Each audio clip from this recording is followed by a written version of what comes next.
Bom dia, meus queridos alunos. Nós vamos abordar o tema de infecções congênitas. Como é um tema muito extenso, nós nos dividimos em duas partes a aula. Essa primeira parte a gente vai abordar sífilis, toxoplasmose, rubéola e hepatites. É importante a gente saber que toda vez que a gente tiver um agente, seja ele viral, bacteriano ou protozoário, a gente tem que saber se essa paciente é suscetível a ter infecção ou se ela já tem imunidade. A partir do momento que ela é suscetível, ela pode contrair a doença ou através do sangue ou passar para esse feto através do momento do parto. Tendo essa transmissão vertical de passagem da mãe para o filho, eu posso ter desde um feto saudável até um feto que apresente a infecção. Dentro dessa infecção a gente vai ter alguns sinais como anemia, aumento do fígado baço, lesões de púrpura na pele, alterações neurológicas, microcefalia e crescimento fetal restrito, que é bastante importante. Ou ter, como a gente falou, sistema nervoso central alterações, parte cardíaca, principalmente a persistência de canal arterial, alterações oculares, como catarata e surdez. E, infelizmente, podemos ter o aborto antes de 20 semanas ou o óbito fetal após 20ª semana. O governo tem um projeto Nascer em relação à sífilis, em que ele incentiva que a gente faça o diagnóstico o mais breve possível. A sífilis é transmitida pelo treponema pálido, como vocês estão observando aqui. E é importante a gente saber se ela é primária, secundária ou terciária. Por quê? Dependendo da fase que você está da sífilis, ela passa mais ou menos para a mãe. A sífilis secundária e a primária são as que mais passam para o feto. Infelizmente, se a gente não tratar, pode ocorrer 40% de óbitos se ela ocorrer no primeiro e segundo trimestre. No terceiro trimestre, ela vai ter infecções para esse feto e a maioria são assintomáticos. A incidência da sífilis vem aumentando cada vez mais. Em 2011 a gente teve mais de 9.000 casos e infelizmente a gente sabe que é muito maior, porque ela é subnotificada, tá? E também o que preocupa muito é porque os tratamentos são inadequados ainda, tanto para a paciente quanto para os seus parceiros. Ainda fica muito a desejar. Como é que a gente vai fazer o diagnóstico da sífilis na gestação? Existe o teste rápido que ela faz na primeira consulta e que você vai ver se ele é reagente ou não. Se ele não for reagente, tranquilo. Se ele for reagente, a gente já parte para o tratamento dessa paciente e vai fazer testes confirmatórios. O VDRL é uma cardiolipina. Essa cardiolipina, dando positivo, eu estou frente ou não a uma infecção que a gente vai discutir brevemente. E aí eu posso fazer o FTBS, que é um exame mais específico para sífilis, que ele vai detectar o treponema pálido, né, o agente. Então é importante que eu faça já a triagem na primeira consulta e repita esse exame no terceiro trimestre. A sífilis ela tem uma evolução que a partir do contágio eu tenho mais ou menos de 20 a 30 dias para aparecer a lesão primária, que é o cancro duro, tá? Duro porque as bordas dessa lesão, dessa úlcera, é endurecida, o fundo é limpo e é pouco doloroso. Se não fizer esse tratamento, ela pode evoluir para uma sífilis secundária, que a gente vai ver o tipo de lesão que pode ter, e terciária, que é um pouco mais grave. Em 40 a 50 dias eu posso ter positividade dessa sorologia. No contágio, geralmente eu não tenho ainda a positividade, mas depois de 40 a 50 dias eu posso ter. Não tratando, evoluindo, ela vai para uma sífilis latente, que é um silêncio clínico, que a gente chama, o paciente não tem nenhum tipo de sintoma e pode evoluir para tardia, que é neurológica. A sífilis primária, como a gente já falou, ela é caracterizada pelo cancro duro, que são esse tipo de lesão, né, endurecida, fundo limpo, que vocês estão vendo aqui na parte externa da vulva, no colo uterino, tá? E aqui nos lábios da vulva. A secundária, ela já tem uma característica de lesões de pele, tanto na palma da mão como na planta do pé, lesões na pele, tá? E o condiloma acuminado. Esse condiloma, ele é mais, condiloma plano. Ele é mais liso, é diferente do acuminado que a gente encontra no HPV, tá? Então esse é o condiloma plano. A sífilis terciária, ela é caracterizada por a goma sifilítica, que é com lesões que pode aparecer tanto em nádegas como em face, tá? Alterações também da parte óssea, como tibia em sabre e alterações articulares, aneurisma de aorta e a neurosífilis, que é alteração no líquor, levando a alteração neurológica importante. Então essa é a terciária. Se tiver transmissão para o feto, a gente vai ter a sífilis congênita precoce, que é até 2 anos de idade, e a tardia acima de 2 anos. Na precoce, a gente vai ter esse recém-nascido com febre, alterações ósseas, como a gente já comentou, que pode estar na mãe e pode estar no feto, rinite sanguinolenta e choro meio afônico, rouco, que chama atenção. Alterações tanto aqui de pele da planta do pé, palma da mão, alterações de nariz em cela e perfuração de palato, como vocês estão observando, tá? Além de alterações sanguíneas. Após 2 anos, a gente vai ter a tríade de Hutchinson, que é bastante característica da sífilis tardia, que é esses dentes enserrilhados, a ceratite intersticial e surdez também dessa criança, tá? Além da fronte olímpica, que a gente pode ter, o nariz em cela, que é aquele nariz, né, aqui achatado, a tíbia em sabre, sabre é uma espada, né?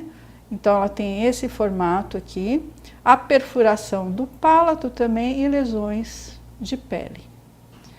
O segmento é obrigatório, então na primeira consulta, como eu falei, vai fazer o teste rápido e já pede o VDRL, e no 3º trimestre vai repetir esse exame, tá?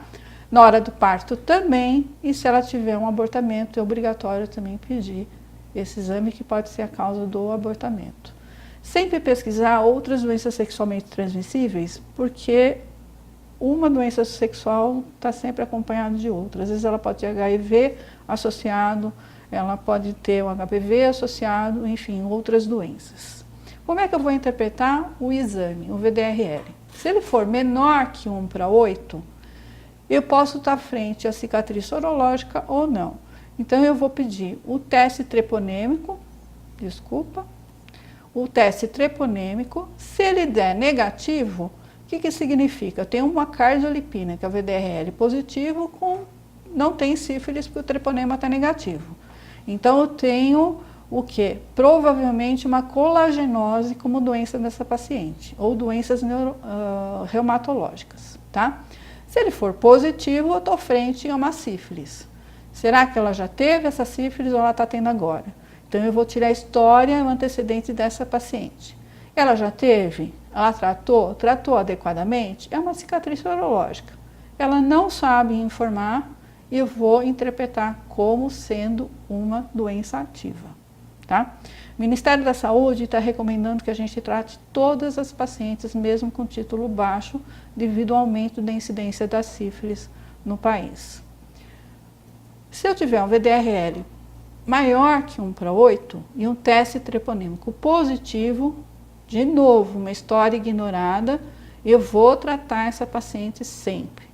Aí basta saber, ela está na sífilis primária, secundária ou terciária. Na primária, muitas vezes ela teve lesão de vulva, que ela chama de feridinha, e desaparece sozinho, sem tratamento. Então, às vezes, ela não valoriza a queixa. Na secundária, ela vai ter lesão de pele, que também, às vezes, ela acha que foi uma alergia e não vai valorizar. Então, às vezes, a gente não tem essa informação, se for primária, secundária, ou se ela está na terciária, tá? Então, a gente sempre, gestante, vai tratar como se fosse terciária. Para avaliar se ela tem a neurosífilis, eu teria que fazer um segmento sorológico e fazer a realização do líquor. Mas como é um exame invasivo, eu não vou realizar durante a gestação, porque eu posso ter complicações. E como eu vou tratar como se fosse terciária, eu vou acabar tratando mesmo se ela tiver a neurosífilis. Como é que é o tratamento? Se ela for primária, eu vou fazer a penicilina benzatina, vocês conhecem como a bezetacil. Cada ampola tem 1.200.000 unidades, eu vou fazer 2.400.000. A secundária, eu vou dobrar a dose, com intervalo, faço 2.400.000, espero uma semana e faço mais 2.400.000. E a terciária, eu triplico a dose. Então, 2.400, intervalo de uma semana 2.400, intervalo de outra semana 2.400. Fica fácil de vocês gravarem, né? Primária, 2.400.000, secundária duplica e a terciária triplica a dose, tá? Então, o tratamento da sífilis é esse. Se ela for alérgica à penicilina, eu vou fazer o tratamento de dessensibilização, né? Que tem todo um esquema próprio para isso. A eritromicina, ela pode tratar a mãe, mas ela não trata o feto. E aqui eu quero que ela tenha o tratamento do feto. Então, fique atento ao tratamento da sífilis e ao diagnóstico da sífilis, porque tem aumentado consideravelmente e é importante que a gente faça um tratamento adequado e não esquecer de tratar o parceiro e de orientar o uso de camisinha de côndom durante mesmo a gestação. Outra patologia é a toxoplasmose, que passa, né, através da placenta para o feto, que é bastante grave também. Como é que ela se adquire a toxoplasmose? Através de alimentos, principalmente verduras, alimentos que vêm da terra, tem que ser muito bem limpos, né?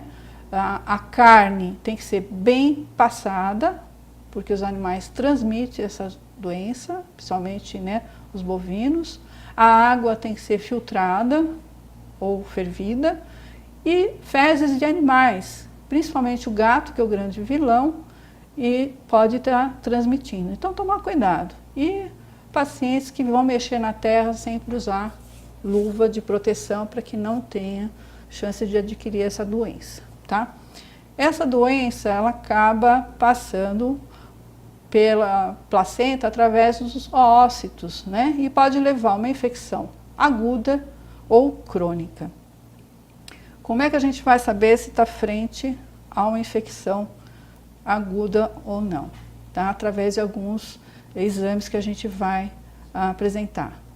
Como a gente falou, a toxoplasma ela é causada pelo Toxoplasma gondii, né? 80% das gestantes são assintomáticas e ela é mais grave na primeira infecção. Mas lembrar que ela pode ter uma reativação. Então, aquela paciente que aparentemente já teve numa gestação anterior ou teve em outra época antes da gestação, ela pode vir a apresentar uma reativação. Então, sempre pedir durante a gestação, na primeira consulta e no terceiro trimestre também, tá? Ela passa mais no terceiro trimestre da gestação, ela é mais grave, tá?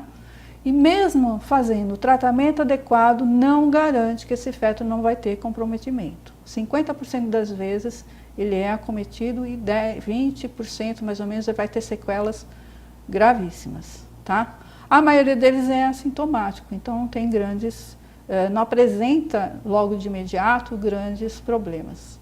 Mas se eu tiver repercussão fetal, então essa mãe teve acometimento, ele pode apresentar hidrocefalia, que é aquela cabeça grande, né, às vezes cheia de líquido, ou a microcefalia, que é uma cabeça menor, com calcificações, como vocês estão vendo aqui na tomografia, e alterações oculares também, tá?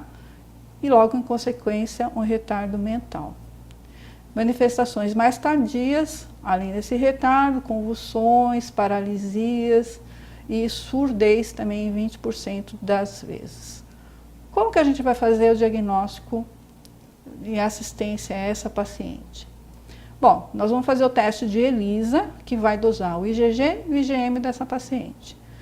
Se ela tiver o IgG positivo e o IgM, significa que ela teve em algum momento essa doença, então ela tem imunidade. Mas lembrar que ela pode ter uma reativação, tá? Então eu vou fazer o segmento no pré-natal, na rotina e repetir esse exame mais para frente.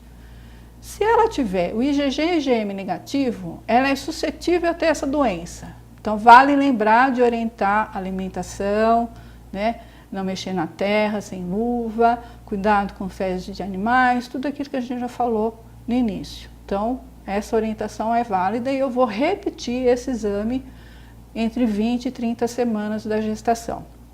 Se por acaso ela teve uma soroconversão, o que é isso? O IgM ficou positivo, ela está tendo a doença ativa. Então, eu vou entrar com a espiramicina, que é o tratamento, e vou fazer o segmento que a gente vai ver a seguir. No caso de eu fazer o exame e ela ter os dois positivos, IgM e IgG positivo, eu posso estar frente a uma infecção aguda ou crônica, porque o IgM ele pode ficar positivo durante anos, tá?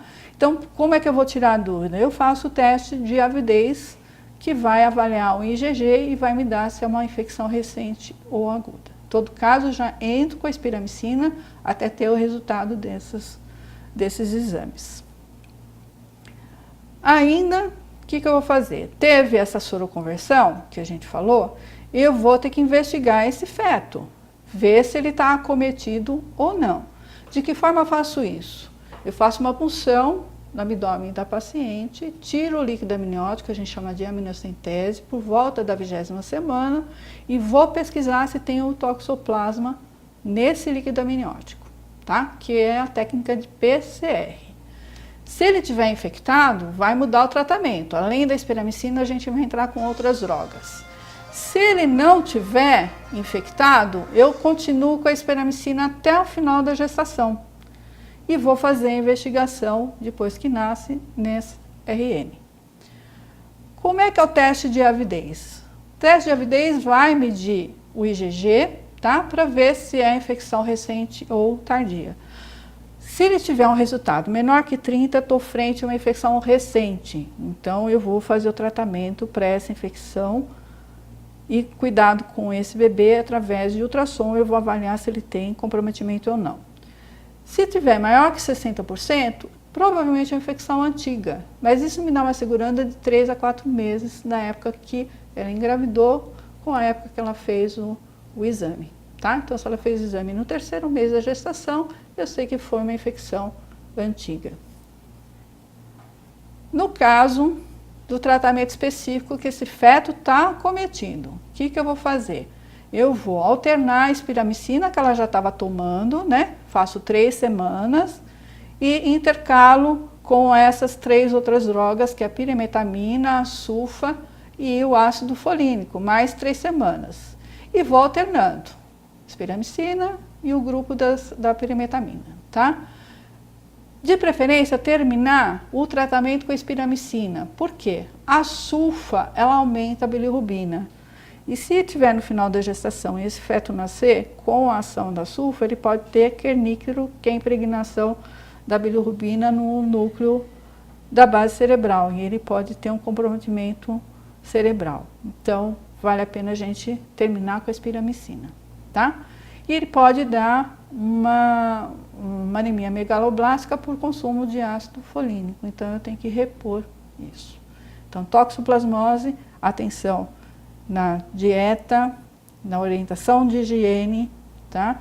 E na prevenção, porque mesmo a gente tratando adequadamente, vocês veem que tem uma consequência por feto muito grande, de 50% de acometimento e de 10% de sequelas graves.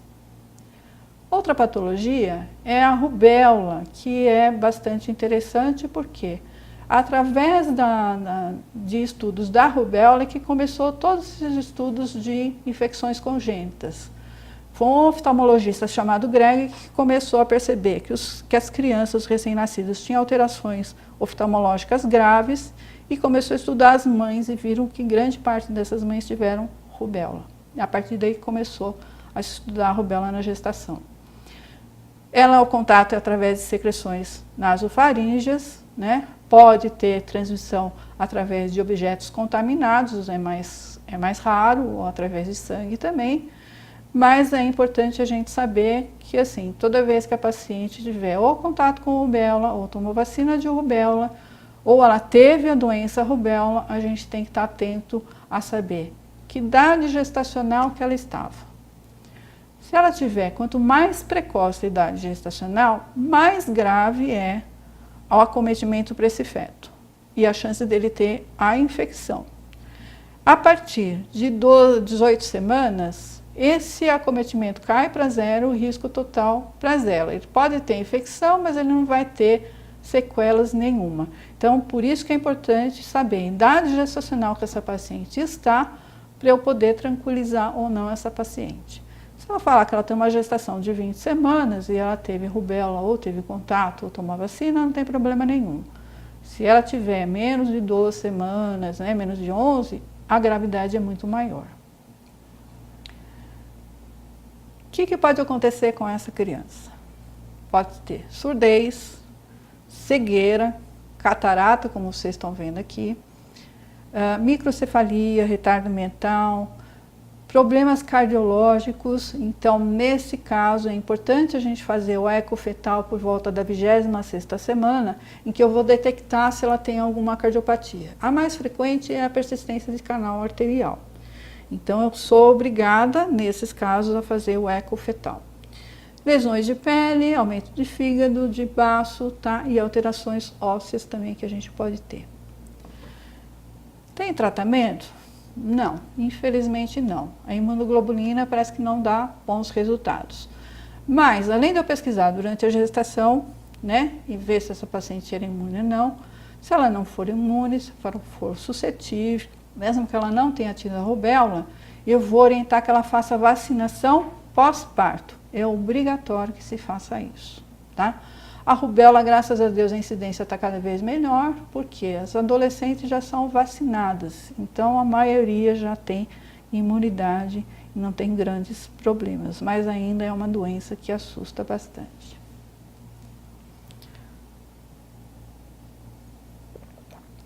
Outra patologia são as hepatites virais, né? Que infelizmente tem uma alta morbidade e mortalidade ainda no nosso país. Entre elas a gente tem a hepatite A e a E, que é de transmissão fecal-oral, mas em relação à gestação ela não tem grande importância.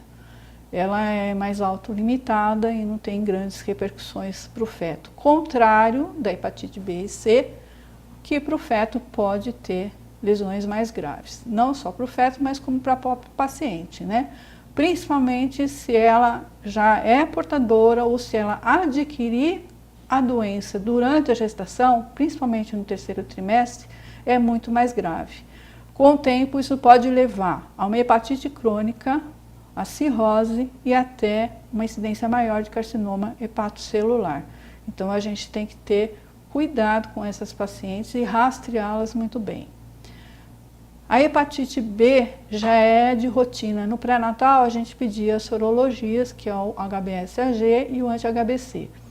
A hepatite C não é rotina ainda, a gente só pede para aquelas pacientes que tenham risco, que a gente vai comentar. E a gente vai repetir esse exame no 3º trimestre. A hepatite B, quando a gente tem a situação de a paciente ter a forma crônica ou mesmo aguda, a transmissão vertical pode ocorrer, tá? E há um período de incubação entre 50 a 80 dias. Vocês sabem que pode ser transmitida através de saliva, de sêmen, de sangue infectado principalmente, né? E também do leite materno, embora uma porcentagem muito pequena através do leite. As gestantes que transmitem esse vírus através da placenta, ela, principalmente se for no 3º trimestre, é muito mais grave. Tá? Então, a gente tem que estar atenta também que trimestre que ela está nessa situação. Lembrar que hoje existe a vacina para hepatite B que pode ser dada durante a gestação, porque é vírus mortos, não tem problema nenhum. Então, aquela paciente que não tem imunidade no início da gestação, a gente já orienta a tomar para não ter esse risco. Hepatite C não tem vacina ainda, né? O vírus é encontrado no leite, mas parece que não ter problema em relação à amamentação. No passado, né, a gente orientava não amamentar, hoje já está liberado. O parto vai ser de indicação obstétrica. No passado também se orientava a fazer cesárea, mas isso foi comprovado que a via de parto não tem diferença em relação a isso. Então a indicação fica a critério das complicações obstétricas ou da indicação obstétrica. Em relação ainda à transmissão, né, aquilo que eu falei, é importante que se faça a vacinação durante a gestação naquelas pacientes negativas, né, e aquelas que são portadoras ou tiveram a doença, a gente fazer no recém-nascido a imunoglobulina e a vacina para hepatite nessas crianças, tá? Tomar cuidado em relação a isso e orientar também, como tem transmissão sexual, orientar o parceiro também. A hepatite C, ela tem umas características um pouquinho diferentes, ela surgiu a partir de 92, principalmente com sangue contaminado, né? Então, através de exames do banco de sangue, começou a se perceber que tinha hepatite C, pacientes usuárias de drogas injetáveis, ou piercing, ou tatuagens, tinham uma incidência maior de hepatite C. Então, a partir daí, foi sendo estudada a hepatite na transmissão vertical também, tá? E lembrar que essas doenças podem estar associadas com outras doenças sexuais, como o HIV, por exemplo. Então, sempre que eu tiver infecção de hepatites, eu tenho que avaliar outras infecções, né? Fazer o diagnóstico para ver se tem alguma coisa associada. E repetir no terceiro trimestre também. Se ela tiver uma hepatite crônica ou aguda no terceiro trimestre, é de maior gravidade. Então, no pré-natal, na verdade, a gente faz a sorologia para hepatite B de rotina e a C somente para essas pacientes que são usuárias de drogas ou terem piercing, tatuagem, e cada vez está mais frequente também, né? Então, a gente acaba pedindo também hoje em dia com uma frequência maior. Tipo de parto e amamentar ou não, em relação à hepatite C, existem grandes dúvidas, né? Ainda não se tem uma certeza se a cesárea beneficia e se pode amamentar ou não. Então, a gente tem que avaliar melhor. Concluindo, sempre importante avaliar essas doenças infecto-contagiosas, então é rotina no pré-natal. E eu pedi exame para rubéola, exame para toxoplasmose, né? A hepatite B, a C se for necessário, sempre avaliar melhor. Orientar em relação à alimentação, à higiene, as vacinas que ela pode tomar, tá? Se existe tratamento adequado ela fazer e fazer o seguimento adequado dessa doença num pré-natal mais rigoroso, né? No pré-natal de alto risco, e fazer a profilaxia pós-parto daquelas que não têm imunidade. E sempre fazer a investigação fetal através de uma ultrassonografia ou da amniocentese com a técnica de PCR para avaliar se eu tenho ou não essa infecção. Obrigada.